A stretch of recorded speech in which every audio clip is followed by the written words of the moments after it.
Many years ago, in the city of Ibadan, there lived a young man named Adeola. Adeola was a young bachelor in his 30s. He was a doctor and was great in his profession. Adeola has a sister named Kemi. Kemi was the only sister and sibling of Adeola and has been a mother to him since they lost their parents. Kemi was married to her lovely husband, Tunde, and together they have two beautiful daughters, Rose and Angela. On the weekend, which was on Saturday, Adeola came to visit his sister and her husband. While they were eating, Kemi asked, Adeola, when are you bringing our wife home? Like, when are you planning to show me the woman you want to get married to? You know you can't marry any lady until I approve of it. Adeola said, sister, marriage? I don't have a girlfriend though, and you are talking about marriage. Anyway, when I see the lady I want to get married to, you will be the first to know. No time, oh. Do and get married. You are not getting any younger, Kemi said, and they all laughed.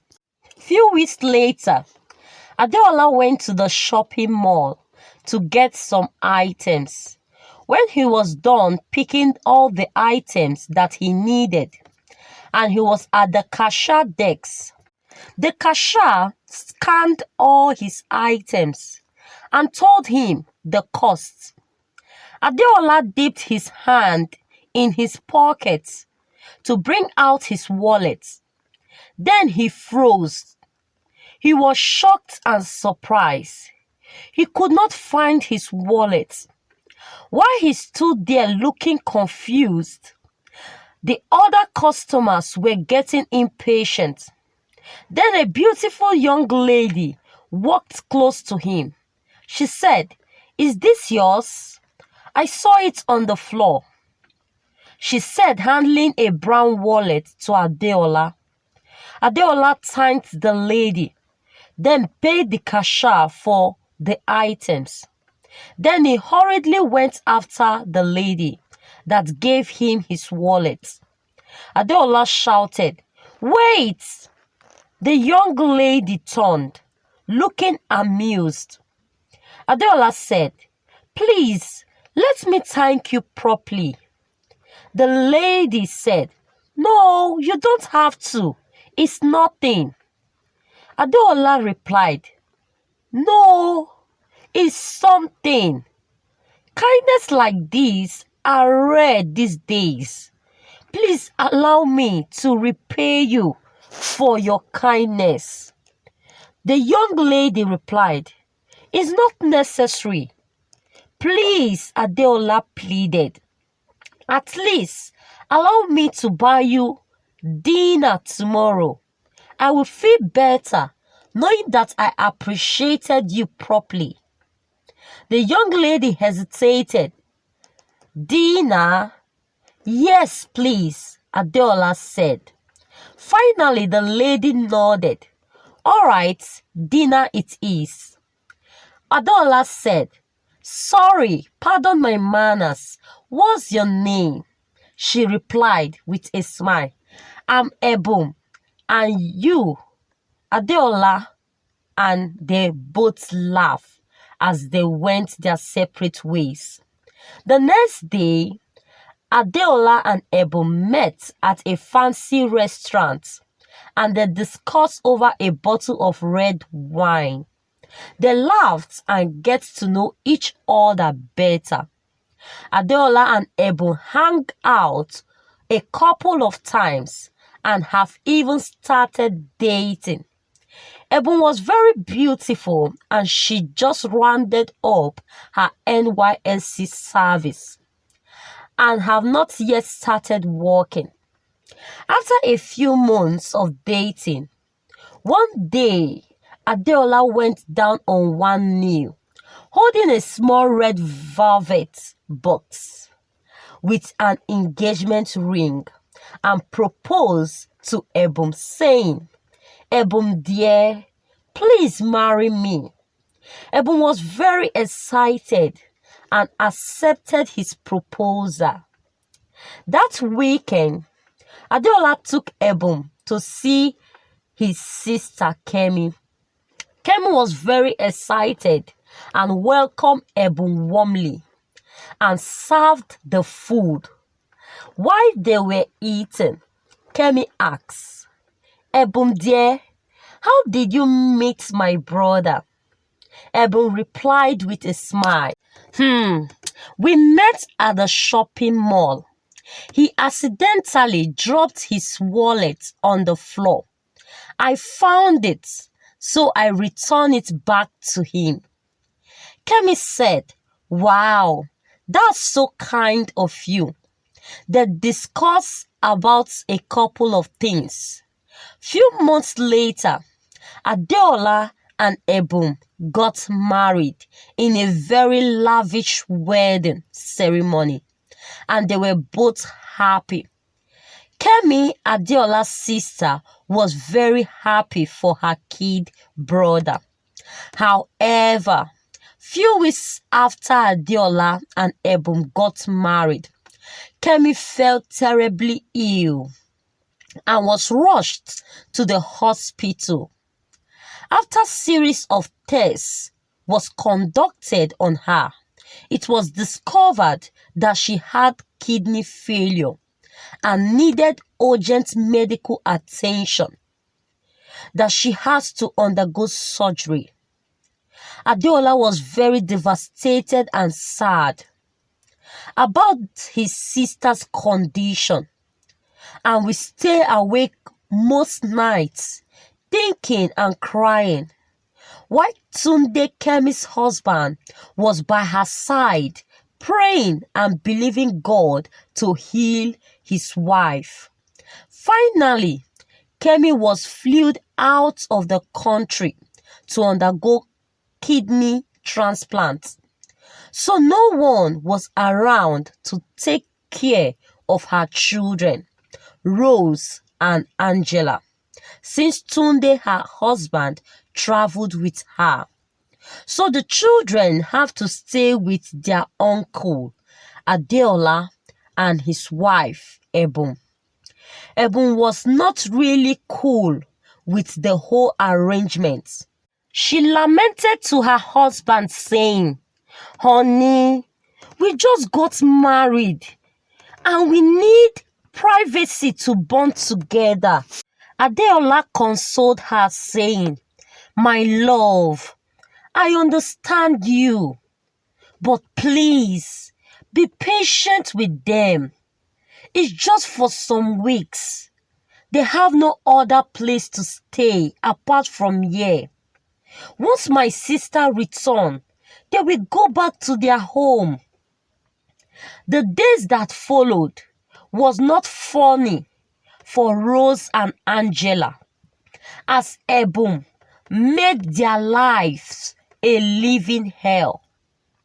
Whenever Adeola leaves for work in the morning, Ebum called out to the girls, "Rose, Angela, come here," she will shout, putting her hands on her waist.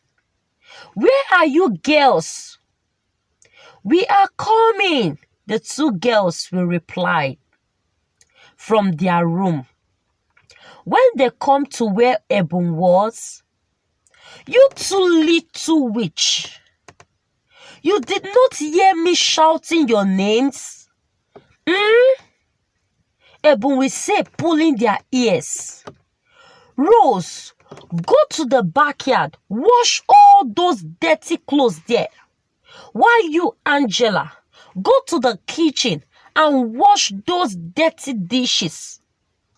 And mind you, you girls will not eat anything in this house until you are done with those things I ask you to do. Do you hear me? Now go.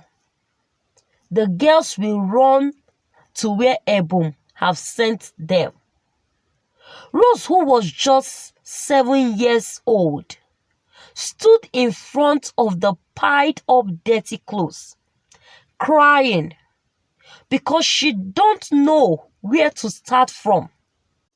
While Angela, who was just 4 years old, stood inside the kitchen trying to arrange the plates when one of the plates fell down and broke. Ebum, who was sitting at the sitting room operating her phone, heard the noise of the broken plates and rushed to the kitchen.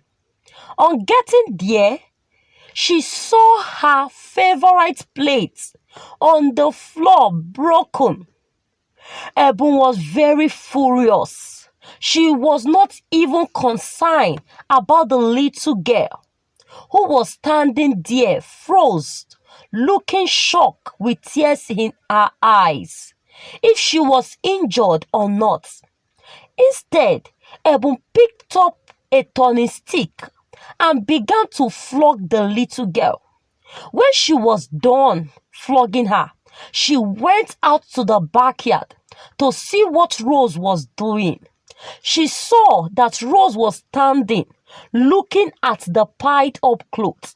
Ebun said, "So you haven't started washing the clothes, eh?" Ebun used the turning stick and beat Rose till when she was satisfied. Then she asked the both of them to go into their rooms and sleep, saying, "You two little witch, no food for you girls until your uncle comes back. As you girls have decided that I will not enjoy my marriage I enter just barely 3 weeks, you girls will not drink water and drop cup," she said angrily and chased them to their rooms. Few days later, Ebun was discussing with her husband.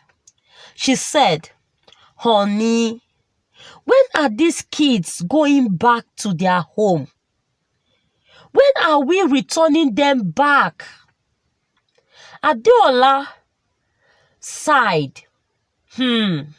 My love, I thought we have discussed about this issue."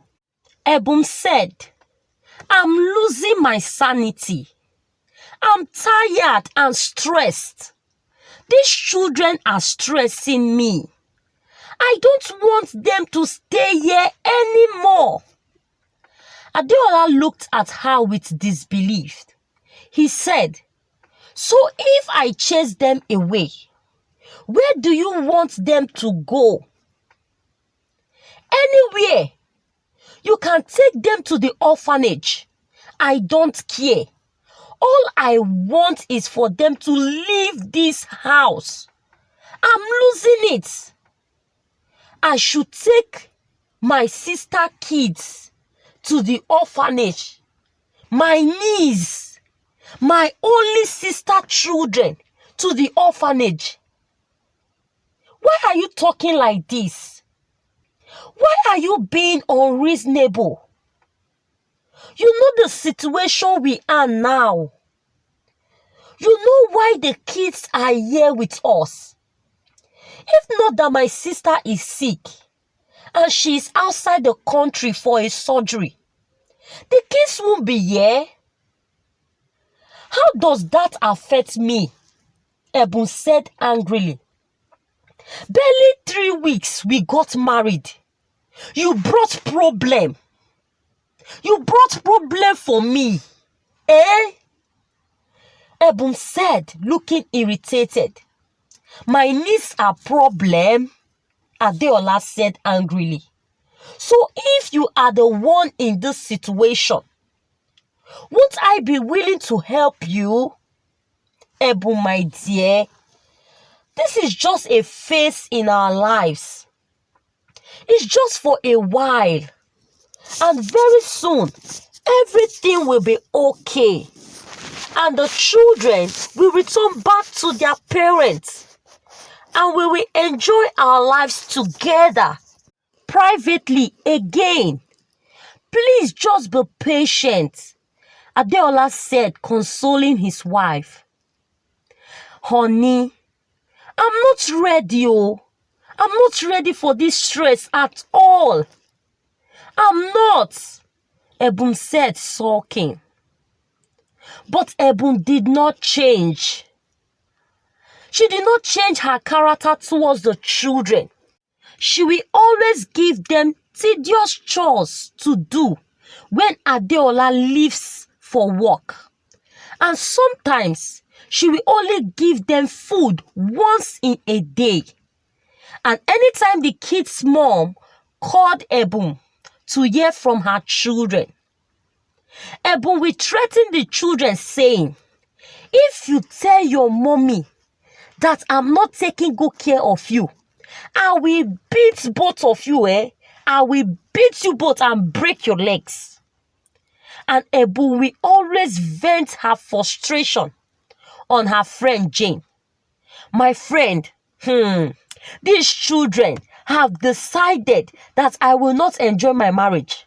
But trust me now, any child that says the mother will not sleep, what will happen to that child? That child too will not sleep. They echoed together as they both laughed. Few weeks later, the children returned back to their home as their parents has returned back to the country. And Kemi is finally okay and healthy. Adeola was very happy that his only sister was fine and healthy. While Ebun could not contain her joy, she was very excited. Not because Kemi was okay, but because the children has finally returned home. Ebun called her friend Jane on the phone. She said, my friend, help me and thank this Baba God. Those two little witch has finally left my house for me. Jane said, so that means their mother is well and back now? Yes, but my joy is that those little crickets has finally left my house. They talked and laughed before Ebun hung the phone. 7 years later, Ebun was sitting on the bed, lost in deep thoughts. She said, what is happening? What is wrong? It's been 7 years now. No pregnancy. Not even a miscarriage. God, please, even if it's a miscarriage, so that I will know that I'm not a man. I've gone to different hospitals, visit different doctors, even fertility doctors. They said I don't have any issue, no complication. And my husband too is fit, but nothing to show. No sign of pregnancy, not even one. Not even a miscarriage. God, why me? Why? I am tired and frustrated. 7 years. 7 years of marriage. Nothing to show. Ebun was very devastated and sad. So she decided to go on 7 days prayer and fasting. The first day she fasted from 6 a.m. to 6 p.m. Then she knelt down close to her bed and prayed. She did the same thing the next day. The third day, while she was praying, she slept off. She had a dream. In the dream, she saw a man in form of an angel holding a baby. She ran to him. She said, "Is this my baby? Give her to me." She said, looking very happy. So the angel said, "This baby is not for you. It's for your neighbor, Sister Grace." Ebun said, "No, give me my child." The angel laughed. He said, "Your child? I sent 2 children to you, but you rejected them. Now you need a child?" Ebun disagreed with the angel. She said, "No, 2 children. I have not gotten pregnant before, not even once, so I don't have any child." The angel said, "Rose and Angela, I sent them to you, but you rejected and maltreated them. Do you remember?" Ebun started crying. "Hey, Lord, I'm sorry. Please forgive me. I did not know." At that point, she woke up, filled with tears in her eyes. She said, "Hey, I have used my own hand and shut my womb. Oh God, please forgive me. I'm very sorry. I did not know. I did not know. Please forgive me. Hey, I need to go and ask those children for forgiveness." That night, when Adola came back from work, Ebum narrated everything that happened to him, how she maltreated his niece, and the dream she had. Then she pleaded with him to accompany her to go and ask for their forgiveness. Adeola was very mad. He was furious. He said, Ebum, you are wicked and heartless. How could you maltreat little children? What did they ever do to you, Ebum? Ebum pleaded and pleaded for her husband to forgive her. After much hesitation, Adeola accepted to accompany her the next day. So the next day, Adeola and Ebum went to see his sister Kemi. When they got there, Ebum fell on her knees, pleading and crying, rolling on the floor, asking Kemi and the children to forgive her. Kemi looked at her. She said,